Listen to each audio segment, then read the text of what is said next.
इस वक्त की बड़ी खबर आ रही है भारत की राजधानी नई दिल्ली से। दो नए चुनाव आयुक्त का नाम फाइनल हो गया है। चुनाव आयुक्त अरुण गोयल के इस्तीफा देने के बाद से ही ये पद खाली चल रहे थे, क्योंकि फरवरी में अनूप चंद पांडे भी रिटायर हो गए थे और उसके बाद अरुण गोयल ने दे दिया था इस्तीफा और उसके बाद राजीव कुमार जो कि चीफ इलेक्शन कमिश्नर हैं वो अकेले रह गए थे चुनाव आयोग में। और पूरे देश में लोकसभा 2024 का चुनाव संपन्न कराना है, इसको ध्यान में रखते हुए दो चुनाव आयुक्तों की नियुक्ति करी गई है। हालांकि विपक्ष के नेता अधीर रंजन चौधरी ने सरकार के इस रवैये पे कि निष्पक्षता पे सवालिया निशान उठाए, उसके विषय में आपको डिटेल में अभी बताते हैं। लेकिन पूर्व आईएएस अफसर ज्ञानेश और सुखवीर संधू बने हैं इलेक्शन कमिश्नर। आपको बताते चलें कि अधीर रंजन चौधरी ने यह कहा है कि मीटिंग से 10 मिनट पहले उन्हें 6 नाम बताए गए थे और उनके पास उन 6 नामों में से किसी को सेलेक्ट करना था। कल 212 नाम बताए गए थे, लेकिन 212 लोगों की पृष्ठभूमि जानना बहुत मुश्किल था और 6 लोगों के जो नाम दिए गए उनके लिए भी उनको 10 मिनट का समय केवल दिया गया। और उन्होंने कहा कि सरकार के लोग बहुमत में थे, मतलब प्रधानमंत्री मोदी थे और गृह मंत्री अमित शाह थे। उसके विषय में उन्होंने कहा कि मुझको बुला के केवल फॉर्मेलिटी करी गई। अभी हम अधीर रंजन चौधरी से आपकी बात कराते हैं। अभी हम डिटेल में आपको बताते चलें कि चुनाव आयोग के 2 नए चुनाव आयुक्तों के नाम फाइनल हो गए हैं। प्रधानमंत्री की अध्यक्षता वाले पैनल की गुरुवार यानी कि आज 14 मार्च को बैठक हुई। इसके बाद नेता विपक्ष अधीर रंजन चौधरी ने मीडिया से बात करी। उन्होंने कहा कि पूर्व आईएएस अफसर ज्ञानेश कुमार और सुखवीर संधू के नाम पे मुहर लगी है। सुखवीर उत्तराखंड के चीफ सेक्रेटरी और NHAI के चेयरमैन रह चुके हैं। ज्ञानेश कुमार 1988 बैच के केरल कैडर के आईएएस अफसर हैं। वे गृह मंत्रालय में रह चुके हैं। धारा 370 पर फैसले के वक्त गृह मंत्रालय में पोस्टेड थे। सहकारिता मंत्रालय में सचिव पद से रिटायर हुए हैं। हालांकि अभी चुनाव आयुक्त की नियुक्तियों का आधिकारिक ऐलान नहीं किया गया है। राष्ट्रपति द्रौपदी मुर्मू की मंजूरी के बाद इनकी नियुक्ति की जाएगी। अधीर रंजन ने नियुक्ति प्रक्रिया पर नाराजगी जताते हुए कहा है कि मीटिंग शुरू होने के 10 मिनट पहले 6 नाम मेरे पास आए। मुझे सुखवीर सिंह संधू, ज्ञानेश कुमार, उत्पल कुमार सिंह, प्रदीप कुमार त्रिपाठी, इंद्रवीर पांडे और गंगाधर राहत के नाम सौंपे गए थे। मैंने कहा कि इनकी ईमानदारी और तजुर्बा जांचना मेरे लिए इतने कम समय में बिल्कुल असंभव है, इसलिए मैं इस प्रक्रिया का विरोध करता हूँ। ये होना ही था, ये औपचारिक है। इस कमेटी में चीफ जस्टिस ऑफ इंडिया को रखना चाहिए। अगर CGI होते तो बात अलग थी। कल रात में दिल्ली आया तब मुझे 212 लोगों के नाम की लिस्ट सौंपी गई और इतने कम समय में सभी की प्रोफाइल जांचना असंभव था। आपको बता चलें कि संधू इतिहासकार और वकील रहे हैं। ज्ञानेश सहकारिता एक्सपर्ट हैं। ज्ञानेश कुमार जी के बारे में आपको बताते चलें कि केरल कैडर के IAS ऑफिसर हैं। 1988 बैच के कुछ दिनों पहले सहकारिता मंत्रालय के सचिव पद से रिटायर हुए हैं। सहकारिता मंत्रालय के गठन से लेकर देश में उनकी कार्यप्रणाली कैसे लागू हुई, इसमें ज्ञानेश कुमार का अहम योगदान रहा है। उससे पहले ज्ञानेश कुमार गृह मंत्रालय में ज्वाइंट सेक्रेटरी कमिश्नर डिवीज़न थे और उनके कार्यालय में जम्मू कश्मीर में से धारा 370 हटाई गई थी। सुखवीर संधू 1988 बैच के ये भी हैं IAS अफसर और उत्तराखंड कैडर के हैं। संधू डॉक्टर और इतिहासकार भी हैं। उनके पास लॉ की भी डिग्री है। उन्होंने अविभाजित उत्तर प्रदेश, उत्तराखंड, पंजाब के साथ साथ केंद्र में भी विभिन्न पदों पर काम किया है। वे उत्तराखंड और पंजाब में 4 मुख्यमंत्रियों के चीफ सेक्रेटरी के रूप में सेवा दे चुके हैं। जुलाई 2021 में ओम प्रकाश की जगह उत्तराखंड का मुख्य सचिव उनको नियुक्त किया गया था। भारतीय राष्ट्रीय राजमार्ग प्राधिकरण NHAI के अध्यक्ष के रूप में केंद्र में प्रतिनियुक्ति में भी रहे हैं। आपको बता चलें कि चुनाव आयोग में अकेले बचे थे CEC राजीव कुमार। नियम के मुताबिक आयोग में एक मुख्य चुनाव आयुक्त के अलावा 2 चुनाव आयुक्त होते हैं। एक चुनाव आयुक्त अनूप चंद पांडे फरवरी में रिटायर हो गए थे और दूसरे अरुण गोयल ने 8 मार्च की सुबह अचानक इस्तीफा दे दिया, जिसे राष्ट्रपति द्रौपदी मुर्मू ने 9 मार्च को स्वीकार कर लिया।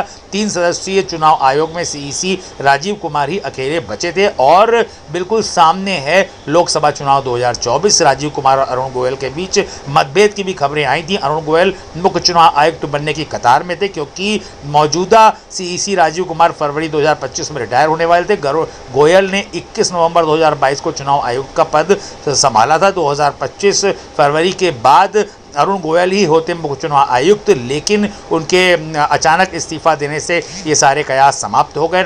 आपको बताते चलें कि उनका कार्यकाल, अरुण गोयल का कार्यकाल 5 दिसंबर 27 तक था, मतलब उनका CGI बनना बिल्कुल तय था, लेकिन उन्होंने अपना इस्तीफा दे दिया। व्यक्तिगत कारणों का हवाला दे करके चुनाव आयोग के सूत्रों के मुताबिक गोयल और CEC राजीव कुमार के बीच फाइल पर मतभेद हैं। हालांकि गोयल ने इस्तीफे के लिए निजी कारणों का हवाला दिया है। केंद्र ने उन्हें पद छोड़ने से रोकने की कोशिश की थी। गोयल की सेहत भी ठीक है, इसलिए खराब खराब सेहत के कारण इस्तीफे की अटकलों को खारिज किया गया है। द हिंदू की एक रिपोर्ट के मुताबिक मुख्य चुनाव आयुक्त राजीव कुमार और चुनाव आयोग लोकसभा चुनावों की तैयारियों का जायजा लेने पश्चिम बंगाल गए थे।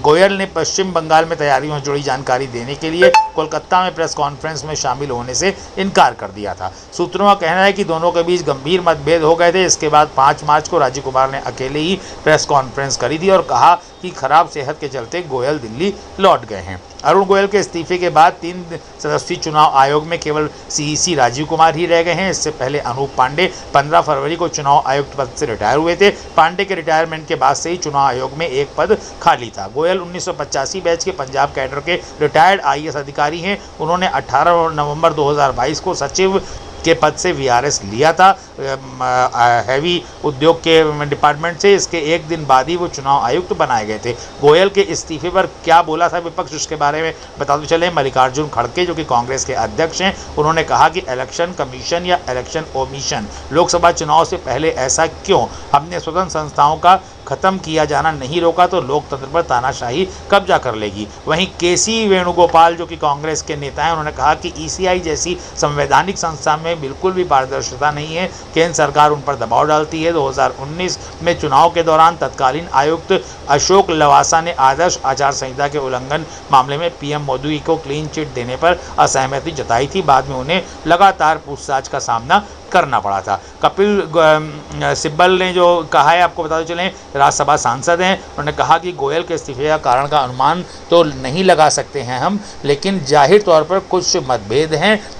भाजपा अब आयोग को अपने लोगों से भर देंगे, जैसा कि उन्होंने पहले भी किया। अब चुनाव शेड्यूल, फेज और सभी पहलुओं को सत्तारूढ़ दल के हित के अनुरूप बनाया जाएगा। सुप्रीम कोर्ट गया था गोयल की नियुक्ति का मामला। NGO association for democratic reforms ADR ने अरुण गोयल की चुनाव आयुक्त के रूप में नियुक्ति के खिलाफ सुप्रीम कोर्ट में याचिका लगाई थी। सुनवाई से पहले ही 2 जज जस्टिस के.एम. जोसेफ और जस्टिस बीवी नागरत्ना ने हेयरिंग से खुद को अलग कर लिया। एडीआर ने याचिका में कहा था कि गोयल की नियुक्ति कानून के मुताबिक सही नहीं है, साथ ही यह निर्वाचन आयोग की संस्थानिक स्वायत्तता का भी उल्लंघन है। एडीआर ने सरकार और इलेक्शन कमीशन पर खुद के फायदे के लिए अरुण गोयल की नियुक्ति करने का आरोप लगाया था। साथ ही गोयल की नियुक्ति को रद्द करने की मांग की थी। 29 दिसंबर 2023 को ही सीईसी और ईसी की नियुक्ति का कानून बदला है। इसके मुताबिक विधि मंत्री और 2 केंद्रीय सचिवों की सर्च कमेटी 5 नाम शॉर्टलिस्ट करके चयन समिति को देगी। प्रधानमंत्री, एक केंद्रीय मंत्री और विपक्ष